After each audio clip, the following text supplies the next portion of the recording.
pubs and nightclubs are opened. They were closed. They are opened at 50% capacity, but they are not following those rules. I don't know how it can be done, but maybe through Loving Classroom, the kids can come up with a program for how to take masks seriously, or whatever it is. Maybe they can make that into a project, or they can come up with their own idea for a project, but something that they can be used as manpower to promote serious, it's like you're trying to help other people, not just preventing yourself from becoming ill, but it's a loving deed. You don't want to give the illness to anybody else. So maybe, what do you think, Thulani? The thing is, it's still difficult to get to schools because now kids attend once a week. All what they need and all what they concentrate on is to try and recover the year and push the curriculum. I hear. Yeah. Or maybe you could come up with a flyer and you just ask the teachers to hand it out to discuss it with all the kids. Just 5 minutes of, that the kids should hand out these flyers or something so that they could feel they're doing something for the world. Maybe it's worthwhile talking with the headmaster. They're at home the 4 days. I've just sent something now to the group, something that I posted on Loving World group. This was a poster that has been produced by the Israel Technion, which is a university. And they have the 3 reasons why I wear a mask. And there are loads of people in Israel who are not wearing masks and who are very much, there's demonstrations in all sorts of places with a lot of crowding and people saying, these are my freedoms. So the Technion came out with this poster, the 3 reasons why I wear a mask, which I thought was very nice. It mentions 1, humility. I don't know whether I am COVID-19 character, and it is clear to me that a person can spread the disease even if he or she is asymptomatic. 2, compassion. I don't know if the person next to me has a loved one or a relative who is fighting cancer, or if she cares for elderly people. While I will be okay, what will happen to them? And 3, community. I want my community to flourish and succeed, businesses to remain open, employees to remain healthy. This will help all of us. So I thought that was like, a very low-key level of describing how we should care for others. So I posted it on our group, Thulani, because you might want to do something with that. Maybe use it and send it to your teachers to give to the kids in rotation. Maybe just focus on just the number 2, the compassion one, and just say, as a form of compassion, how about this as a project that we should do it because we care for other people, and have a little mini discussion with them to take masks seriously. Is that, and you can get the teachers to do it and ask, with a little package, this is how you do it. You have a little question like, do you think this compassion is important or not? And then the next question can be, so let's spread the word. How many posters do you want? Type of thing. I think that's a brilliant idea. I'm already thinking in my mind, maybe we can actually add on the one. I'm looking at it now, and Naomi, the one that you sent to the group, maybe we can add on it and make one that has all our 8 virtues and create a reason for each virtue why they should Fantastic. take the mask. Perfect. Perfect. Have I ever said I love you, Thulani? I love you too, David. Wow. Oh, thank you. Wow, that's amazing. I think that's an amazing little project. Just comes out of little chit chat at the beginning. Ladies and gentlemen, we've just given birth to a fabulous little project here. What do you think? Yes or no? Thumbs up for Thulani. Thulani Day. Thulani Day. Oh, got my thumbs up. There we are. Good. Okay. So shall we don't actually have an introduction this week. Does anybody have a story they want to share? Naomi, remember, I think it was 2 or 3 weeks ago, you asked us to do something good in honor of your mom. Yes. Yes. So what we did is the Loving Classroom team in South Africa identified this house of a very old woman who stays alone. She has no one practically. She lives alone and she is bedridden. So we went there and we cleaned the house, we cooked for her, and yeah, that was our doing in memory of your mom. Wow. Okay.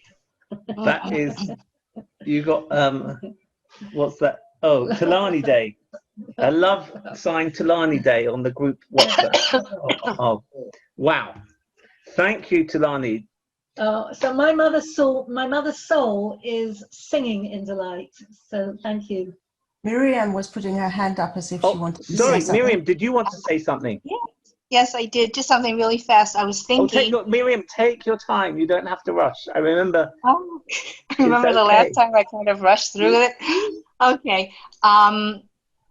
This thing with the masks and the young adults and the young children, I think they have to have the role models, which are the teachers, the parents, to set the example. And I think they have to be taught how to, the tool, I don't know how it could be, to live in the moment. The moment. This is now. This is what's happening now. You know, you're not living in yesterday where you go to the parks and you go to the nightclubs, you can go wherever. Even though you're at home and there's one day a week of school, you're in the moment where you're with other people. And you can only be in control of what you can be in control of. And you can be in control of this. You can put in an effort to help the safety of others around you. But you have to put your head in the moment. It's not a regular school day. It's not a regular day out. And it was just something that crossed my mind. I thought I wanted to share. Wow, thank you, Miriam. I as you were speaking, another thing occurred to me, and you can write all these things down, Tulani, and take what you want. And but it's also not all or nothing. One idea is if you see somebody else, even if you're not wearing a mask for whatever reason, but you see somebody else is, then praise them for wearing a mask and don't pull them down for wearing a mask. In other words, give people credit for caring and don't make fun of them. Don't make fun of people that are doing more than you. And also, sometimes you wear a mask. If you don't wear a mask, then maybe sometimes you can. It's not all or nothing, meaning I'll wear a mask maybe when I'm on the bus, even though I don't want to wear it when I'm in the street or something. Not to give legitimization to the times that you're not wearing it, but it's better to wear it some of the times than not all of the times. So maybe those 2 points would fit into some of the 8 virtues. I'm not sure which one which at this point, but anybody else got some points they would like to add to Tulani's poster before we move on? Okay, so we will move on.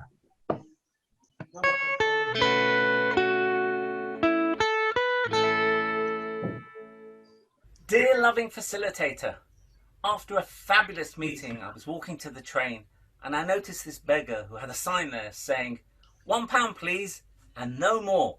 Well, I only had notes in my pocket, so I was off the hook. And about 10 steps later, I heard this voice in my mind. It was my wife saying, how come you didn't open up your heart?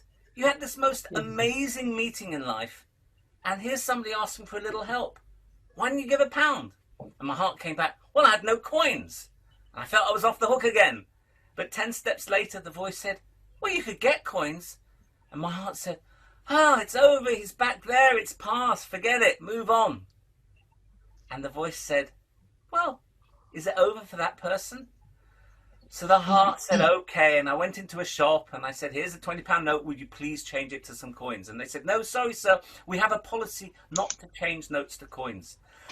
So I left the shop and my heart said, there we are, I tried, I'm off the hook again. But the voice said, no, you didn't, you know there's a solution to that problem. So I went back into the shop, I bought myself a drink, and with the change I went back to the beggar. I gave him the £1 and he said, I'm so happy you came back. I noticed you when you passed by and I really wanted to say hello. So we had this most incredible meeting. It was like one of those life-changing bonding moments. It was very special. And to think, if I didn't let that discussion take place between head and heart, I could have totally missed out on where I wanted to go. Compassion glasses filter out the darkness, so what you see is the humanity in people. Just like me, this human being wants to be understood. Just like me, this human being wants to be loved. Just like me, this human being has to deal with sadness and depression. Just like me, this human being gets confused and makes mistakes. Just like me, this human being needs compassion. For this exercise, in your mind, wear your compassion glasses and choose to focus on a classmate, not a close friend, and read out the Just Like Me poem, applying the words to the person you chose. Take a long breath between each line to let it sink in. When you stop expecting people to be perfect, you can like them for who they are. Are there classmates you dismiss as weak, uncool, thick, stupid, losers? If so, And of course, if you're doing this, you don't have to think about classmates because we're not going to school, but you can think about people in one's community or whatever, in the office, neighbours, in the street, in the city council, in government, people that you know though. Take a minute to look at them through your compassion glasses and fill in the compassion chart. I'm lacking in compassion for who? How can I increase my compassion? Holistic compassion. 1. Have a class discussion to identify 2 difficult situations, real dilemmas, in which you're not sure how to react. List them in the first column. For example, helping parents or going out with friends. Or you find out a friend is cheating in exams. Or by supporting someone, you'll be an outcast in the class.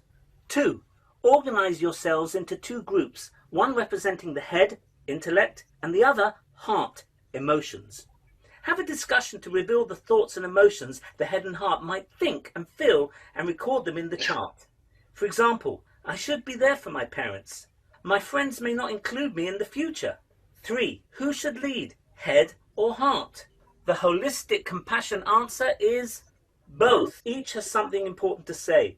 Our job is to facilitate an honest discussion between the head and heart to find a united way forward, head-heart harmony.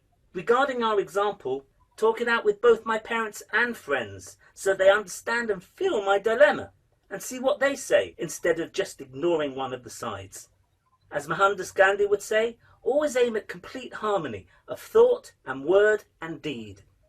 And finally, holistic compassion for all the loving classroom virtues. Interview and support a friend in class. On a scale of 0 to 10, with 0 equals none and 10 is abundant, how much respect, compassion and so on does your friend receive in class? I'm just thinking, Talani, you could put this onto your poster as well. By wearing a mask, how much is that helping us show respect to people? How much is it helping us show respect, compassion and listening, kindness, etc.? You can figure out, and they can do a little evaluation then. Or maybe it's too complicated for the teacher to implement. But anyway, in a regular loving classroom, we go through this in detail. And just by the way, I did this with my wife in the garden, I remember about 3 years ago. And when it got to listening, I said, you know, on a scale of 1 to 10, how much do you feel that I listened to you? And I knew she was going to say like an 8 or a 9 because I'm a great listener. But she said, no, maybe 5 or 6. I was like, what? And I was pretty shocked. Maybe it was, and she said, well, there are a few things going on with this, that, and the other. And I don't think, it's not that you're a bad listener. It's just that there's not very much time. And we haven't made time to listen to each other. And I was like shocked that she felt there were all sorts of things she wanted to say, but just didn't have the time to say them. So we fixed that problem. So even though we have a lovely relationship, even there with my own wife, when I went through the list, it created a sort of a very major discussion, and all of them actually created discussions. So it's not just the distant person, the neighbor or somebody down the road. It could also be with your spouse or with your children. You can ask them, how much do you feel listened to? And you may be surprised with the answers people give when you do this exercise with people that are close to you. Be very excited to know if you can actually do this exercise with somebody close to you next week and see how they answered. And if needed, how can you help your friend receive more respect, compassion, and so on? And do the same for a relative. So then with Nomi, for example, the listening thing, that was an easy solution. I got to make time to listen. Let's make a list of what you want to talk about that you haven't got around to talking about. And I'm listening. It was a bit frustrating, putting the time, organizing, but that's love. When I did this at home, I was shocked. It really helped in areas that I didn't realize were problematic. Finish off with the summary page and we've completed this whole section on compassion. Well done.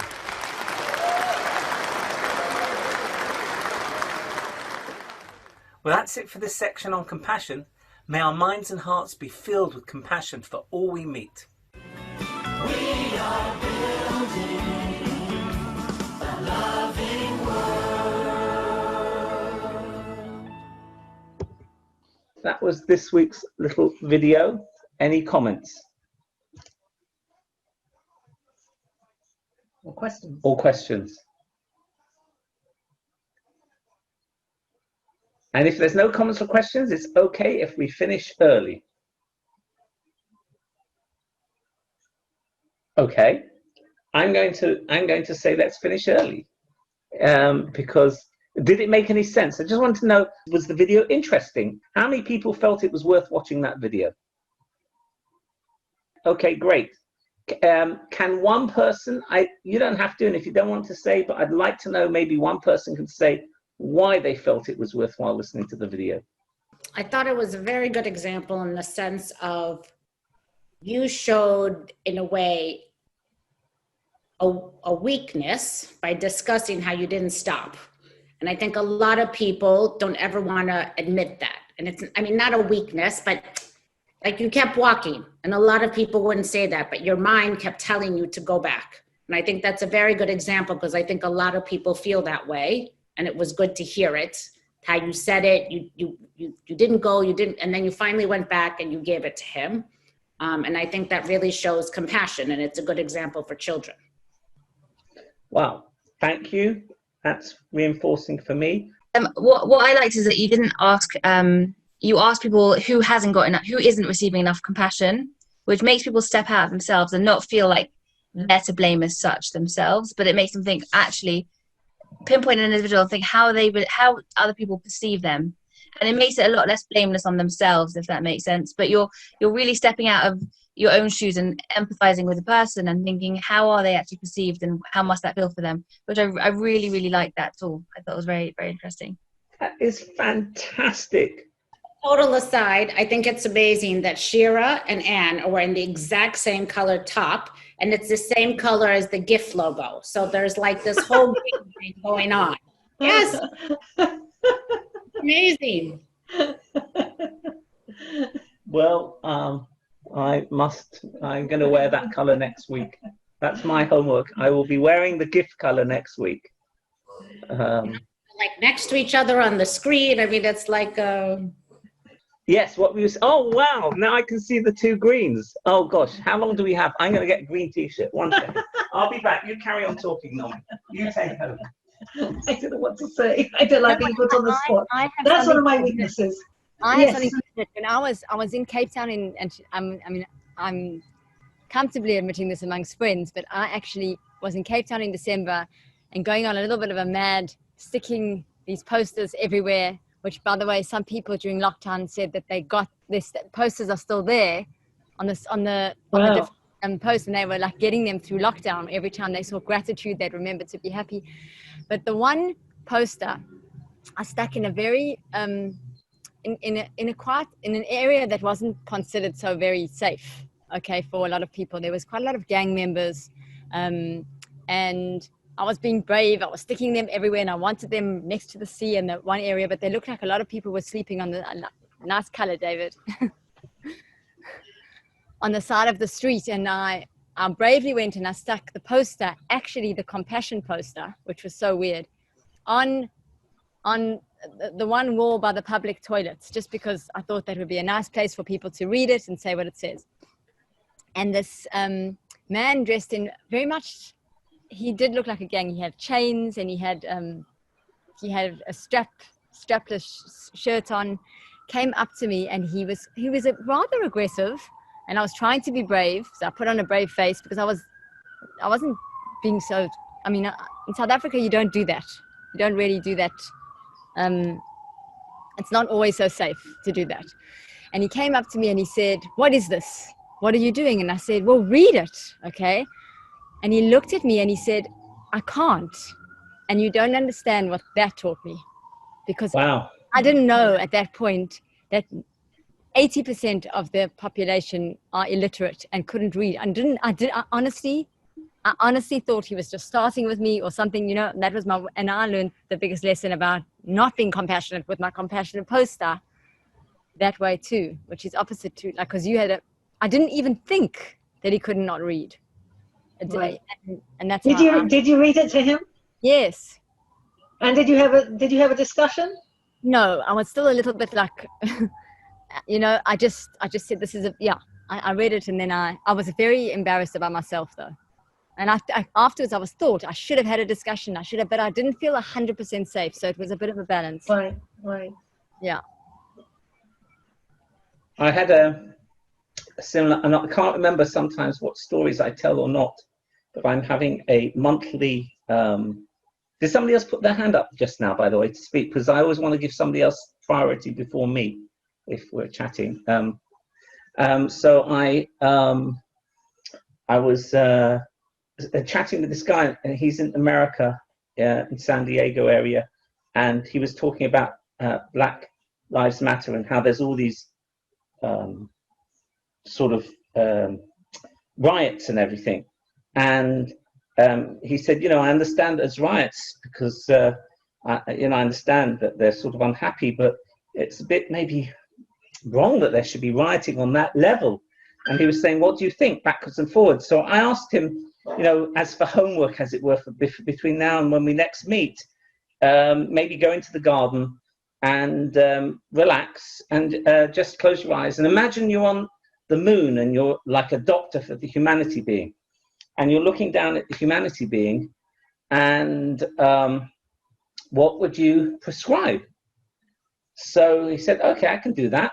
And so he comes back after a month, and I asked him, so what's the prescription you give? And he said, well, I saw a lot of, you know, people were in pain, so I would give some Acamol, you know, to take away the pain. And this is a chap with, you know, doctorate, and he's like, you know, very successful chap, and that was his meditation, and that was nice that he did the meditation. But I said, you know, have you asked the patient why he's feeling what he's feeling? And he said, no. And I said, well, how can you prescribe a medicine before you've asked the patient what they're feeling? How can you do that? And he said, and he said, what do you mean? And I said, well, have you ever actually asked a Black person how they feel about racism in day-to-day living? And he said, no, I've never asked one person in all my 55 years of living. I said, well, don't you think it's important to ask them how they feel before prescribing them a medicine and telling them, you know, that they're right or they're wrong or they're this or they're that? And he was absolutely shocked. And he said, I can't believe that I've never asked anybody. Because even if, you know, you've got a Black president in America, Tulani, you know what it feels like in the worlds of apartheid and everything. But for me, I can still see that people, like, you know, they're still looked at in certain ways, and you don't get the right jobs, and people judge you and prejudge you and this and that. And you walk around and you feel like you don't really have that equality, and people and so there's all that pent up pain and suffering. And it's so easy to walk through the street and not recognize that. Just assume everything's fine and carry on. Everybody can read. Nobody feels discrimination. Everything's good. I mean, you know, life's good. A bit of corona now, but, you know, generally speaking. And then I realized myself, you know, how many people have I asked? I haven't even asked Tulani really, what's it feel like in apartheid? I'm sort of assuming I know. But it's incredible how we don't ask people, and we aren't aware of what other human beings are going through, which I guess is what compassion is and why you have that chart. Just ask them, do you feel listened to? You can ask, one could ask, anybody, a Jew, a black person, a white person, a rich person, a poor person, anybody, how do you feel? Do you feel listened to? Do you feel respected? Do you feel loved?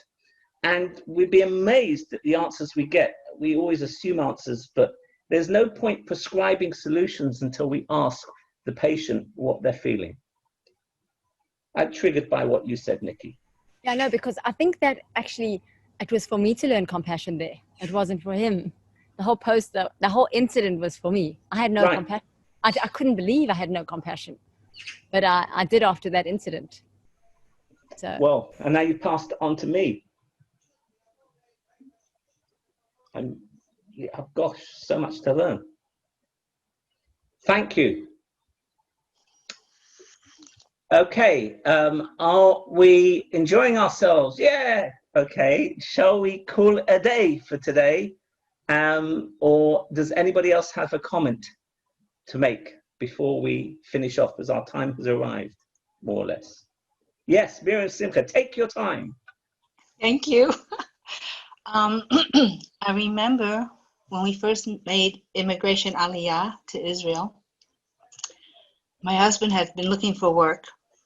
He left a very good job in the States, and he came and he applied for what he saw was an ad in the newspaper. Was saying wanted, was experienced Anglo-Saxon, English speaker, all the requirements they listed, and he fit every single one of them. Being born in Singapore, he was under British rule, and he has this bit of a British accent, and he spoke to someone over the phone, and they said, that was the first interview, phone interview, and they said, we would love to meet you, come in. He went in, he waited, he had his resume, everything, and he was taken into the office, and there was a feeling that I put into words, was like you were out before you were even in, because my husband is not white. My husband is dark skinned. He's Sephardi. And they said, but we wanted Anglo-Saxon. And he says, but I'm educated. I have what requirements. No, it doesn't fit what we're looking for. I'm sorry. This was over 27 years ago, almost 27 years ago. But when he came home, he told me this. I still feel it. The pain that I felt for him, and the embarrassment, and the high hopes, and the balloons of hope coming for employment finally was like they're finished. It was popped. And then there was another time a few years ago, we were invited to, in another neighborhood, to some friends of ours, their son's bar mitzvah, and someone was for a reception for a lunch immediately after the services, and it was Ashkenazi services, Ashkenazi bar mitzvah. Bar mitzvah is for those people. Wait a second, hold on. Just for Talani and Anita, bar mitzvah is when a child becomes an adult. So there's a celebration. There's a special celebration. Or boy, when a boy, in this case, when a boy becomes a man. There were celebrations for girls becoming women as well. We call it initiation. At 13, only at 13. At 13 years old for a boy, 12 years old for a girl. Right. And it was after the synagogue services, there was a light reception and everything, and someone was put in charge of making sure that there were no people from the outside coming in, that it was just limited to the people that were invited. Well, I had gotten in ahead of time before my husband, and my husband, I don't know, he got stuck talking to someone, and he came in a little bit later than me, and the man at the door stopped him and said, "Excuse me, sir, this is a private party." And I mean, I saw already that I said to the person I was talking to, "Excuse me, I'll be right back." I said to my husband, "Honey, come here. I have a table seating for you." And then I said to the man at the door, I said, "He's my husband," because he was the only darker skinned person in the whole. And I'm sure he felt something, but I didn't let it go any further, So, these things happen and you feel it. You feel for the person. Wow. Does he still feel that pain? Does he still feel that pain? I feel it. I don't know if he does. I'm sure he does somehow deep down, but I feel it for him. I feel it. Yeah, I good. feel it. Wanted to say something. Yeah. Joyce. As a blonde, I still feel it today, and I'm going to be 52 years old. It doesn't end. And when I was applying for jobs, I studied economics and international relations, and I wanted to go into banking. And I interviewed at Goldman Sachs, JP Morgan, all those banks. And I got to like the third round of interviews. The first couple were always with men, because there weren't that many women back then. And when I got to the round with the women, they told me, if you come work here, we will chew you up, spit you out, and you won't know what hit you. Oh. I didn't get hired. And it's because I was a blonde woman. And it still happens to me today. It's one of my biggest insecurities, how people judge me purely because I'm a blonde woman. Wow. Wow. My skin color, just literally my hair. It's like, and my hair color is not a big deal in life, but I am constantly judged by my appearance. And it's wrong. And I felt it and I actually, it's funny, I felt it the most when I moved to London. When I went to the school and things like that, I was judged more than I've ever been judged. Wow. So it's also, it's more than just, like my husband's very Sephardic, and when they see my children, they're like, that's not the father of your children, because my children are very light. And then when they see me, I get like, oh, you don't work, right? You've never worked. I'm like, no, but it's preconceived notions on all levels. Color, skin, hair, it's just, it's ingrained in people, and it's very hard sometimes to get beyond it.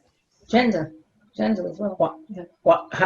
I just did a movie about Ruth Bader Ginsburg last night. It's brilliant. Oh yeah. It's brilliant to watch. It's a brilliant movie to just get a bit more positive about gender. Which movie was that? Ruth Bader Ginsburg. She passed away. Yeah. On Friday. Yeah, but it's an amazing story. Wow. Do you have any, as the blonde in the group, do you have any, or you, Miriam Simcha, but what's Anita's yes, also but blonde. I'm asking as the teller of the story then. Do you have any, how does one change that? Apart from, Loving Classroom, which is obviously trying to change these things from a grassroots level, because these conversations come up in the classroom. Is that the way forward by Loving Classroom? And I'm not trying to sell Loving Classroom to say, but the idea of en masse discussing these things in the classroom brings them to the fore. I can't think of any other way to change it en masse. That's what Loving Classroom is all about, this sort of discussion. It is the discussion, and it's not stereotyping. I mean, there are tons of stereotypes in the world, and some are stronger than others. Some are more prominent in certain, like I lived in Japan, and I was like an Amazon woman in Japan, and people used to touch me because I was blonde. They were like, oh, and they would touch me. Right. So it's like everywhere there's a different connotation, but I'm constantly overcompensating. Like people say to me, what do you do? And it took me a long time to say, I'm a mother of 4 children. I take care of my house. And for a long time, though, I used to say, well, I used to run a fashion company and it was $20 million. And because I felt I need to prove myself, because people were always thinking that I was not capable just because of the way I looked.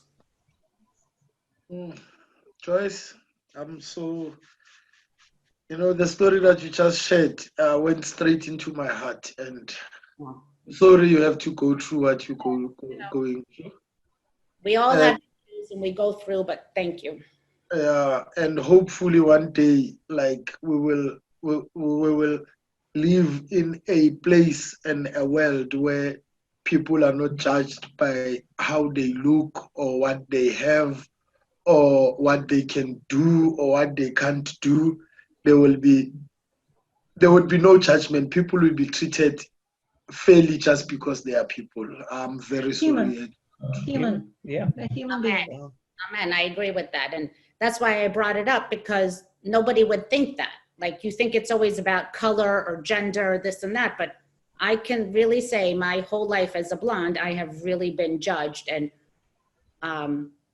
judged wrongly, underestimated. I don't know. It's the list goes on. But and only because I'm blonde. It's not my skin color. It's not, you know, it's my hair color. Wow. Gosh. Thank you, Miriam, Simcha, and Joyce, for sharing. For me, those are two life-changing stories. Just, I didn't even realize it. See, that's like Nikki was saying. It's just like, it's like learning about person can't read. I just wouldn't have never thought of that about your husband. Please send him my love, Miriam Simcha, and find out if he still feels that pain and how can we change. I don't know. That's what Loving Classrooms for. But I just, I'm really shocked about both stories. They are life-changing stories. Thank you very much for sharing them. I'll tell you another quick story. The first time I became super religious, even though I'm born Ashkenazi, because I'm Latin, I felt much more like attracted to Sephardic traditions. Ashkenazi, for those that don't know the terms, Ashkenazi is more like Western and Sephardi is more like Eastern, but it's not a very good definition, but it's like East-West. Yeah. Yeah. European. European, yeah. When I first went, and I went to a Sephardic synagogue, they wouldn't let me in. Wow. And I said, but I have a ticket, and I didn't actually have a ticket because I was Shomer Shabbat, so I couldn't carry. And I said, you can look up the list. They're like, well, people like you don't come here. And I said, well, yes, I bought a ticket and I'm here. And I went to the synagogue for a year. It's now Safra Synagogue, by the way, in New York City. It was before it became Safra. I went for a year and a half, and not one family invited me for a meal. Wow. Purely because I'm blonde. So they either thought I was not Jewish or maybe a convert, or I wasn't for their kids, whatever it was. But again, it was purely based on my hair color. Joyce, did you ever want to change your hair color at any time? I did. I have to tell you, I've changed it multiple times to brown, and everyone tells me it looks terrible, so I had to go back to blonde.